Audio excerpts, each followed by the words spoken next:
Hello guys and welcome to another video of Leo Carrier. Friends, आज हम लोग discuss करने वाले हैं about the Muslims women's rights day.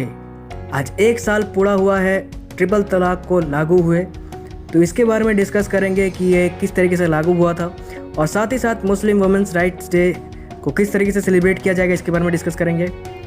ये पहली एनिवर्सरी है लॉ मेकिंग ट्रिपल तलाक के ऊपर, जो कि एक क्रिमिनल ऑफेंस माना गया था लास्ट ईयर प्रेसिडेंशियल नोट के अंतर्गत, और पार्लियामेंट से इसका अप्रूवल मिलने के बाद इस दिन को मुस्लिम वुमेन्स राइट्स डे के रूप में सेलिब्रेट किया जाएगा पूरे देश के अंदर।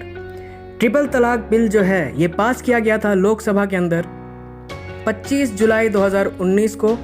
79% जो मेंबर ऑफ पार्लियामेंट थे उन्होंने इसके फेवर में वोट किया था और 21% ने इसके अगेंस्ट वोट किया था।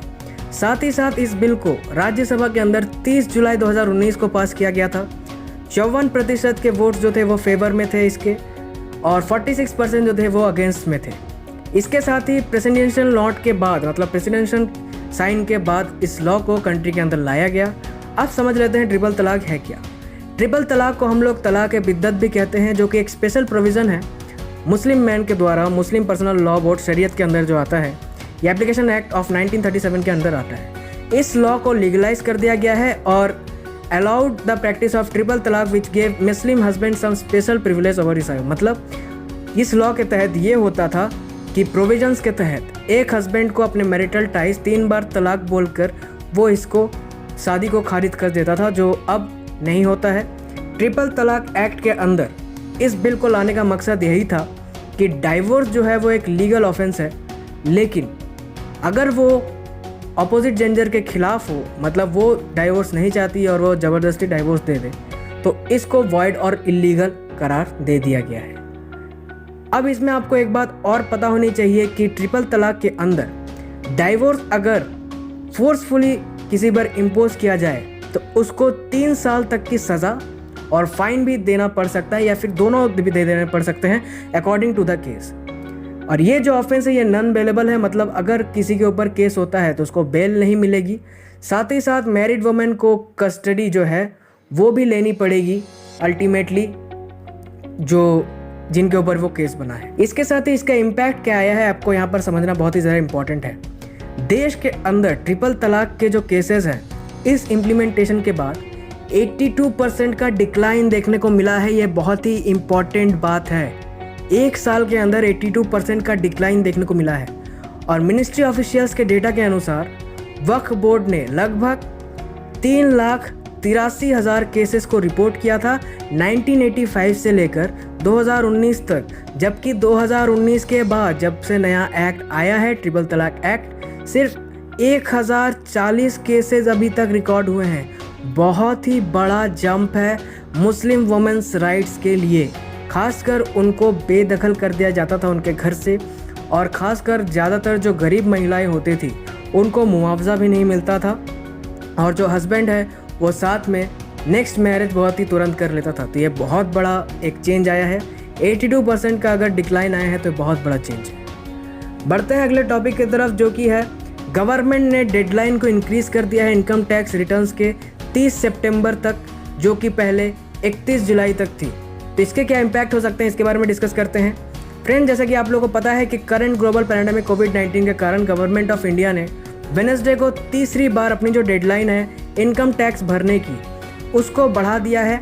2018 से 19 का जो फाइनेंशियल ईयर था उसमें 2 मंथ्स की जो छूट दी गई थी टिल सितंबर 30, और इससे पहले जो आपका डेट दिया गया था दैट वाज अराउंड 31 जुलाई।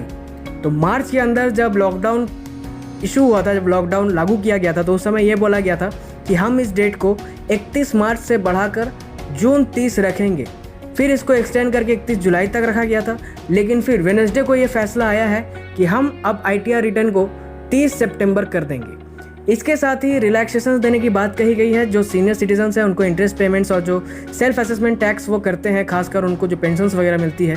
इसके साथ ही अगर कोई सीनियर सिटीजन जिनका खुद का कोई बिजनेस नहीं है या इनकम नहीं है या प्रोफेशन नहीं है, तो उनको एडवांस टैक्स देने की कोई आवश्यकता नहीं है इसके बाद। साथ ही साथ जो एक्सटेंशन दिया गया है ये बहुत ही बड़ी रिलीफ है, खासकर जो टैक्स पेयर्स है। ग्लोबल पैंडेमिक के कारण बहुत ही ज़्यादा इकोनॉमिक क्राइसिस चल रही है और इस वक्त टैक्स की डिमांड करना सडन फॉल लाएगा इकोनॉमी के अंदर, और साथ ही साथ लोगों को काफ़ी दिक्कतों का सामना करना पड़ेगा। अब हम लोग बात कर लेते हैं CBDT के बारे में, जो टैक्स कलेक्ट करती है, जिसको हम central board of direct taxes भी कहते हैं। ये मेन एपेक्स बॉडी है जो इनकम टैक्स डिपार्टमेंट की भारत के अंदर। और इनकम टैक्स एक्ट के अनुसार 2 तरीके के टैक्सेस को लिया जाता है लोगों से, एक डायरेक्ट टैक्स होता है और एक इनडायरेक्ट टैक्स होता है।